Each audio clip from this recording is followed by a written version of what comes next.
우리가 가지고 있는 선입견들이 뭐 돈이 많아야 된다, 뭐 분양가가 5억이면 5억이 다 있어야 된다, 20, 30대는 안 된다, 운이 좋아야 한다, 약간 이런 선입견들이 있어서 청약은 운이 아니라 전략이다, 이런 부분을 조금 더 강조해드리고 싶었어요.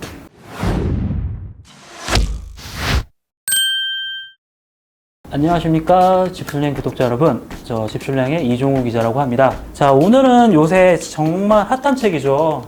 이 아파트 청약 이렇게 쉬웠어를 만드신 저희 베니아 김태훈님 모시고 아파트 청약에 대한 기본부터 사례 위주의 얘기를 좀 나눠볼까 합니다. 자, 베니아님 안녕하십니까? 네, 안녕하세요. 안녕하십니까? 저희가 총 2시간에 걸쳐서 좀 얘기를 나눠볼 텐데 네.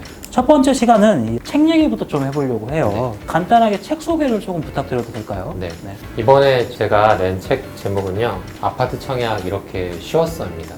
여러분들이 책 제목에서 느끼실 수 있는 것처럼 뭐 부동산을 처음 접하시는 분이나 청약을 처음 접하시는 분도 쉽게 이해할 수 있도록 주안점을 둬서 내용을 작성해 보았습니다. 책을 집필하시게 된 계기가 있으실 것 같아요. 네, 부동산을 취득하는 이제 방식이 여러 가지가 있는데 뭐 일반 매수도 있고 입주권도 있고 청약도 있고 경공매도 있고 다양한데 청약만큼 장점이 많은 분야도 없거든요. 근데 많은 분들이 이 청약에 대한 몇 가지 오해와 선입견으로 청약을 그냥 건너뛰고 시작하시는 분들도 많더라고요. 그래서 이러한 부분에 대한 뭐 오해와 선입견을 풀어드리고자 또 이렇게 하면 쉽게 할 수 있구나, 이런 부분을 좀 설명해드리고자 이 책을 출간하게 되었습니다. 청약에 대한 오해도 그런 부분들이 좀 주안점을 두신 건가요? 우리가 가지고 있는 선입견들이 뭐 돈이 많아야 된다, 뭐 분양가가 5억이면 5억이 다 있어야 된다, 20, 30대는 안 된다, 운이 좋아야 한다, 약간 이런 선입견들이 있어서 청약은 운이 아니라 전략이다, 이런 부분을 조금 더 강조해드리고 싶었어요.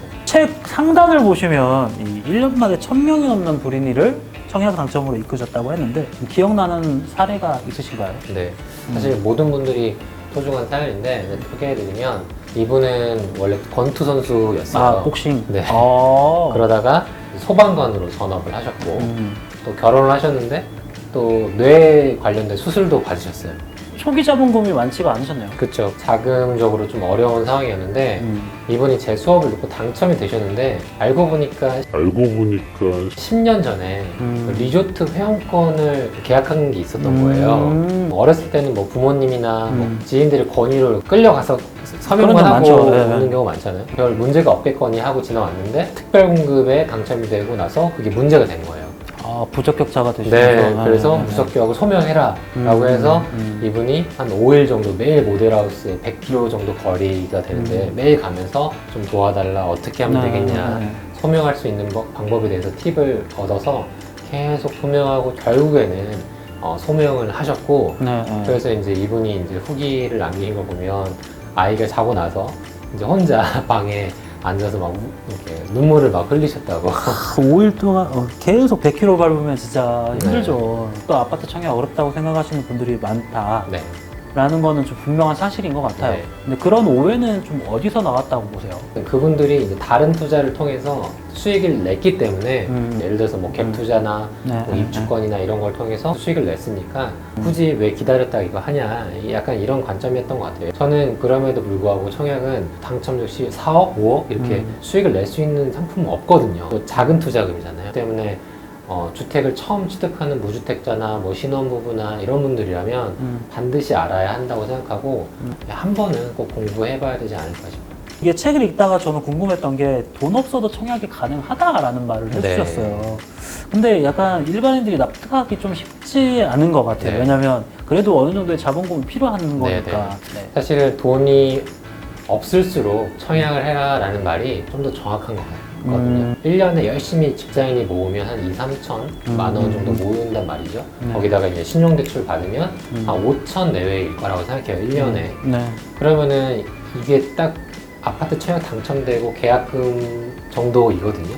계약금도 사실 개념을 좀 달리 하면 좋을 것 같은 게 당첨되면 수익이 뭐 몇 천만 원에서 몇 억인데 일시적으로 뭐 신용대출이나 깔고 있던 주택의 담보대출이나 이런 걸 통해서 레버리지를 일으키면 충분히 그 이상의 수익을 낼 수 있기 때문에 돈이 없을수록 청약을 하는 게 맞다고 이제 생각을 합니다. 특히나 사회초년생이라면. 사회초년생들은 실거주 개념으로 청약을 받는 사람들도 많다 보니까 그런 사람들이 이제 그걸 마련하기가 좀 어렵지 않겠느냐. 네네.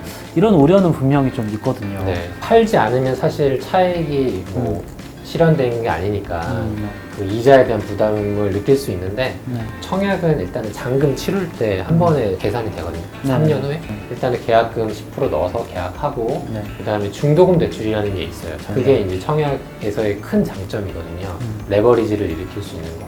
그래서 3년이라는 기간 동안 필요한 돈은 딱 10%. 계약금. 예를 들어서 분양가가 뭐 3억이다라고 하면은 네. 3천만 원 계약금 넣고 네. 중도금 대출 60%로 3년 기간 동안 이제 지내다가 잔금 기간에는 30% 이제 잔금을 내야 되지만 네. 네. 요즘에는 전세가가 분양가만큼 이루어지는 경우도 상당히 많거든요. 네, 맞아요. 네, 그렇기 때문에 내가 자금의 여력이 없으면 그냥 전세 놓고 있다가 다시 뭐 2년, 4년 후에 자금의 여유가 생기면 입주할 수 있기 때문에 네. 네. 그렇게 좀 관점에서 자금 계획을 세워보면 어떨까 싶어요. 여러 가지의 그러니까 전략을 짤 수 있는 게 청약이라는 네. 것 같아요. 주택을 가지신 분들도 청약 투자에 포기하지 말라라고 말씀하시잖아요.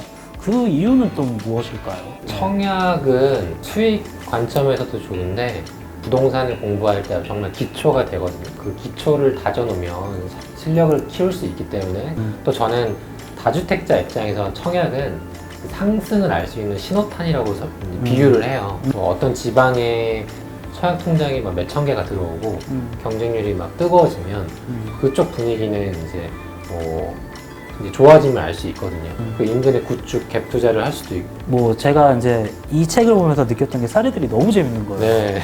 네. 이 다주택자 분들 중에 그렇게 당첨이 된 사례들이 좀 있을까요? 20대 미혼 여성인데 네. 제 책에도 나오는데 작년부터 시작해서 올해까지 4건의 계약을 하셨거든요. 보류지세도 하셨고 네, 그다음에 뭐 자녀 세대 네, 네, 뭐 네. 당첨되신 평택으로 거기 계약하셨고 네. 사실은 내가 하고자 하는 의지가 있으면 내가 자금이 없고 뭐 결혼을 하지 않았다 하더라도 네.